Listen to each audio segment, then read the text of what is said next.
So, na-manage natin ilagay itong tak dito. Tapos yun. Got mangoes. From the neighbor's tree. Hindi kasi nandito na eh. Malayo na eh. Nasa bubungan ng shop ko eh. See? Tsaka madami namang bunga. Hindi naman nila kinukuha.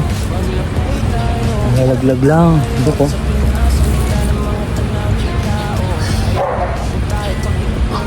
Matamis to. Tawag nila dito Pico. Pero nagtanim nito, alam mo, yung pinakaunang may-ari ng lot, siya ang nagtanim nito. Yung amin naman kasi apple mango, hindi pa hinog. Pero ito ang dami.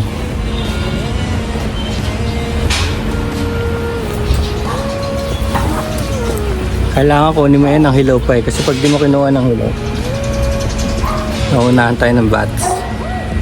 Ito tanggalin natin yung mga area na may nakinain ng bat. Diba masyado na malalim. Pero yellow to. Tingnan nyo. Look. Diba green yung labas, yellow na yung loob. Kasi pag ito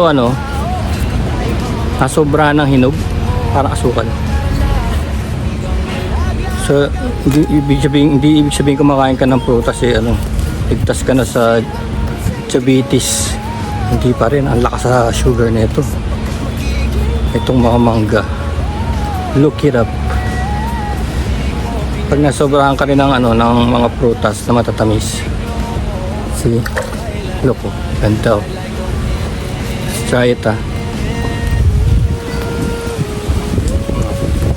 Sakto lang. Pwedeng may asin, pwedeng wala. Organic to. Kahit hitik na bunga yung puno, wala siyang fertilizer or spray. Harap. Kapag ito sobrang hinog, parang sugar. Pero at this state, hindi siya maasim, pero ramdam mo yung acid. Meron pa rin siyang acid eh. Maapektuhan pa rin yung stomach mo. Okay.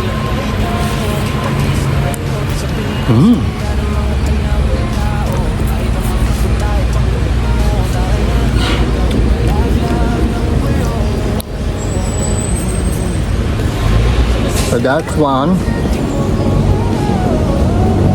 This one is so green, no?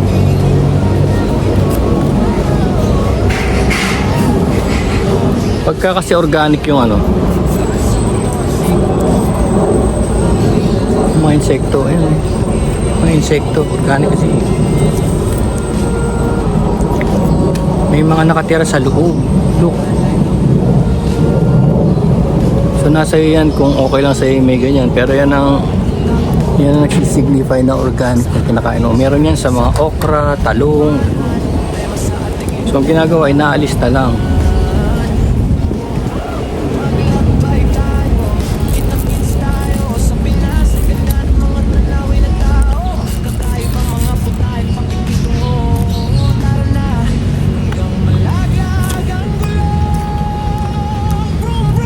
Ito masarap sa bagoong.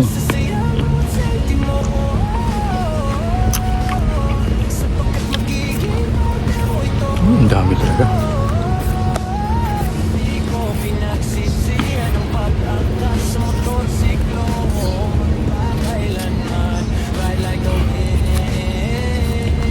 Dahil pa pala tayong gagawin, no? Nagawa pa tayong art. Pagod na ako. Yung bakal, gagawin pa natin yan.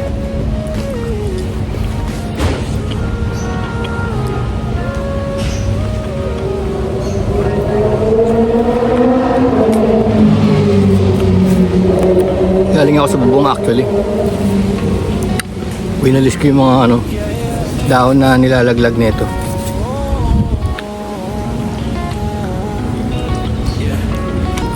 Kaya kumuha na rin ako.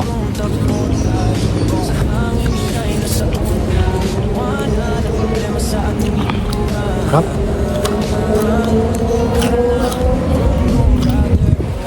Yaman, no? Tinatapon-tapon lang yung mga mangga. Ang dami pa kasi. That's it.